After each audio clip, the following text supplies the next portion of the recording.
Depois que Jesus saciara os 5.000 homens, seus discípulos o viram andando sobre o mar. No dia seguinte, a multidão que tinha ficado do outro lado do mar constatou que havia só uma barca e que Jesus não tinha subido para ela com os discípulos, mas que eles tinham partido sozinhos. Entretanto, tinham chegado outras barcas de Tiberíades, perto do lugar onde tinham comido o pão, depois de o Senhor ter dado graças. Quando a multidão viu que Jesus não estava ali, nem os seus discípulos, subiram às barcas e foram à procura dele em Cafarnaum. Quando o encontraram no outro lado do mar, perguntaram-lhe: Rabi, quando chegaste aqui? Jesus respondeu: em verdade vos digo, estais me procurando não porque vistes sinais, mas porque comestes pão e ficastes satisfeitos.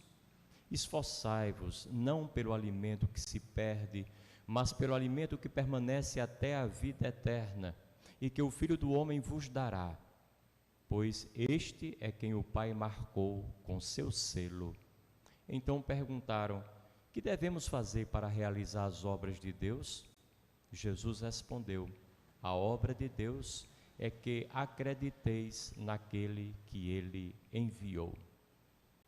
Palavra da salvação. Então, caríssimos irmãos e irmãs, vocês daqui, vocês de casa, nesses tempos de Páscoa, os evangelhos, sobretudo, que nos são propostos em cada liturgia, em cada missa, são extremamente oportunos para nos alavancar nossa esperança, estimular nossa fé, conduzir os nossos passos em busca de melhores dias não aqui na terra tão somente, melhores dias em busca do grande dia, o dia da salvação, em busca desse momento em que nos eternizaremos, seremos aquilo que sempre fomos, porque nascemos de Deus, continuamos em Deus, voltaremos a Deus e assim nos perpetuaremos.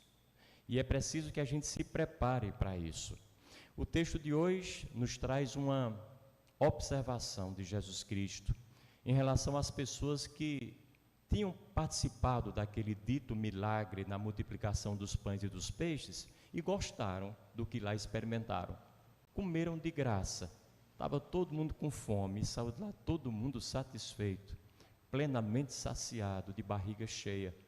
E onde Cristo estava, eles estavam na espreita, quem sabe à procura de outros milagres. Esse povo estava à procura de Jesus. E Jesus diz para eles, dentre outras coisas: esforçai-vos não pelo alimento que se perde, mas pelo alimento que permanece até a vida eterna, e que o Filho do Homem vos dará. Jesus fala então a esse povo dos milagres. Com isso, ele nos estimula a pensar numa questão que eu creio que é básica e fundamental para nós, qual seja: nós temos fome de quê? Essa é a grande pergunta. Que alimento nós buscamos? Qual é o pão que verdadeiramente é capaz de matar a nossa fome, saciá-la por completo, sustentar-nos por inteiro? Essa é uma pergunta fundamental que a gente precisa fazer.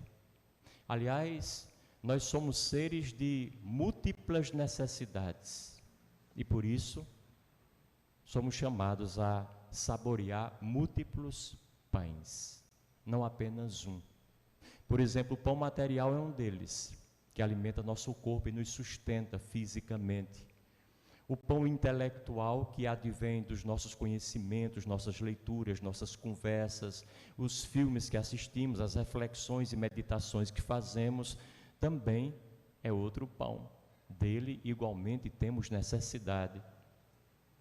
O pão emocional, que vem das nossas relações humanas, de pessoas com pessoas, e do equilíbrio que nós vamos encontrando nessas relações é também uma grande necessidade. Poderíamos enumerar muitos outros. Aliás, todas as vezes que eu falo em pão, lembro-me imediatamente de Santo Antônio. Santo Antônio falava que os seres humanos têm basicamente 3 tipos de pães dos quais necessita. O primeiro é o pão material, esse de que lhes falei agora. É o sustento do nosso corpo. Afinal de contas, nós não somos anjos, ainda não. Nós somos seres contingenciados, seres que têm uma dimensão material, enquanto aqui estamos. E precisamos manter, saciar, sustentar essa nossa materialidade. E, de preferência, da maneira mais digna possível, encontrando uma forma de nos sustentar que, de fato, dignifique a nossa presença aqui na terra como imagem e semelhança de Deus que fomos criados. Depois ele falava de um segundo pão, que é o pão da palavra, cuja fonte principal são as Sagradas Escrituras, a palavra de Deus, os evangelhos, as epístolas, as boas leituras que nós fazemos, as reflexões individuais e comunitárias, os retiros de que participamos. Há tantos e numerosos caminhos que nos levam a vivenciar a presença desse alimento da palavra em nós. E o terceiro tipo de pão de que ele falava era o pão da Eucaristia. O pão da Eucaristia. Esse é o pão que de fato sustenta a igreja, sustentou a igreja até hoje. A igreja, como vocês bem sabem, quando olham para a história, passou por uns momentos difíceis. Foi questionada, foi colocada contra a parede. Ela mesma produziu muitos equívocos. Ela mesma vivenciou muitos erros. Entretanto, a Eucaristia não faltou à igreja em nenhum momento. Sobreviveu e permitiu que a igreja, por assim dizer, também sobrevivesse a todas essas intempéries e dificuldades históricas que nós enfrentamos desde sempre. Então, esse pão é a diferença que faz a diferença na relação, por exemplo, entre catolicismo e outras denominações cristãs, que não se utilizam dele, pelo menos da forma e com o significado que nós lhe atribuímos. E esse dado, ele precisa estar marcadamente presente em nós, porque o pão de que nós fazemos uso, e daqui a pouco o faremos na comunhão, não é só uma simbologia, uma representação, uma espécie de teatro que a gente faz para lembrar aquilo que os discípulos fizeram há 2000 anos atrás. Não é apenas um sinal do que aconteceu antigamente. Trata-se da própria presença de Cristo. E os milagres eucarísticos, que não são poucos, estão aí exatamente para provar a verdade da presença de Jesus no pão eucarístico. Aliás, nós católicos temos 3 coisas que nenhuma outra denominação religiosa tem. E aqui não vai nenhuma depreciação acerca de qualquer que seja ela, mas é importante saber quem somos nós e quais são as nossas características fundantes. E o que é que nós temos marcadamente? Nunca misturar, nunca separar, mas sempre diferenciar. Quais são as nossas diferenças? Então nós temos 3 coisas que nenhuma outra denominação cristã tem: a Eucaristia, Nossa Senhora e o Papa. 3 elementos distintivos da Igreja Católica. E é preciso que nós saibamos fazer um bom uso desses elementos, porque são de uma riqueza inesgotável. Depois eu me arriscaria a dizer a vocês, não sozinho falaria isso, mas também minha fala encontra eco na igreja, que há um 4º tipo de pão, é o chamado pão da comunhão espiritual. Essa é a maneira de nos alimentar do pão eucarístico quando ele nos falta na sua materialidade por alguma razão. Por exemplo, nesses tempos de pandemia que a gente viveu, nomeadamente por um ano e meio, quando nós não tivemos missa, a igreja fechada, e quando estava aberta para pouca gente nós nos valemos dessa presença eucarística de Cristo nesse quarto pão, que é o pão da comunhão espiritual. Ou seja, ela vem para nós pelo desejo e pela intenção de chegarmos até ela.